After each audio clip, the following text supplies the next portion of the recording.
Bug in cell tracking firm site leaked real-time information. If you're worried about your phone giving you cancer, here's a cherry on top. LocationSmart is a data aggregator and claims it has direct connections to cell carriers to obtain location information from nearby cell towers throughout North America. A bug on its website lets anyone see where a person is located without having to obtain consent.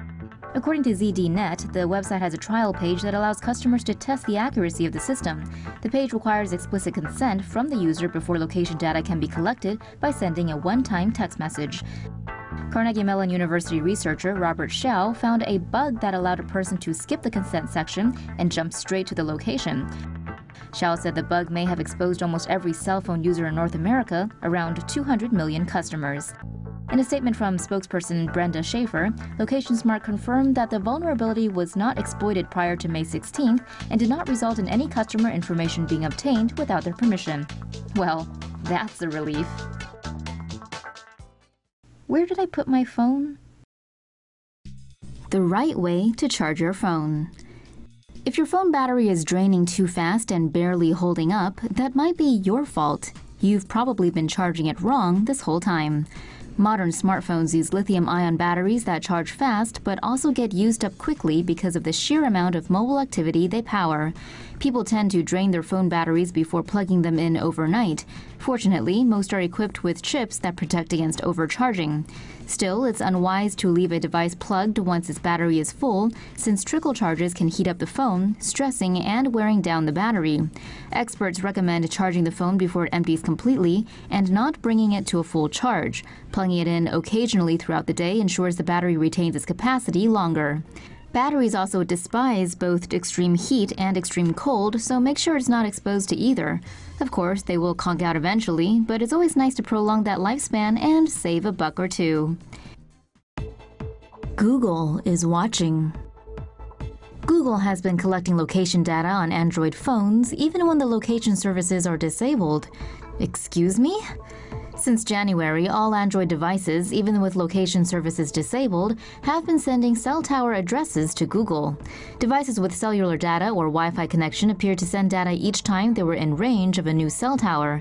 Android devices without a SIM card but connected to a Wi-Fi network would still send tower addresses to Google. With user location data, cell towers could be used to triangulate location to around a quarter of a mile radius, and even closer in urban areas where cell towers are closer together.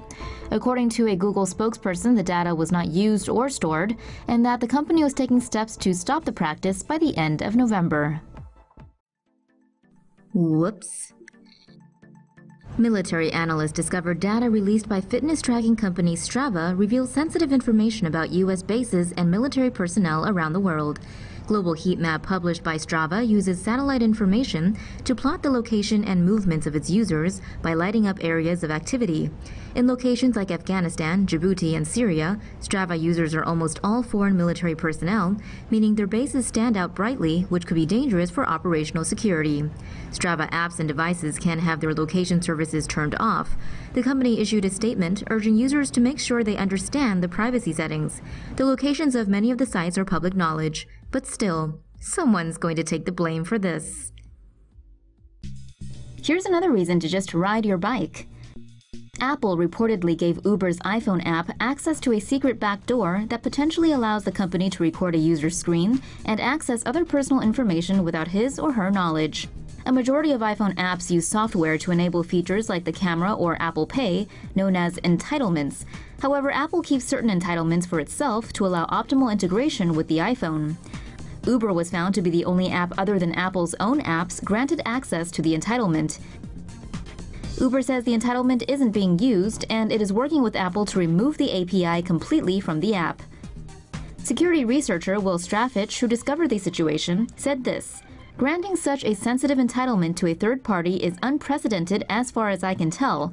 No other app developers have been able to convince Apple to grant them entitlements they've needed to let their apps utilize certain privileged system functionality." Anyone need a lift instead? Smartphones definitely cause cancer. Maybe not. If you're watching on your phone, it's giving you mad cancer. Oh, it might be or it might not.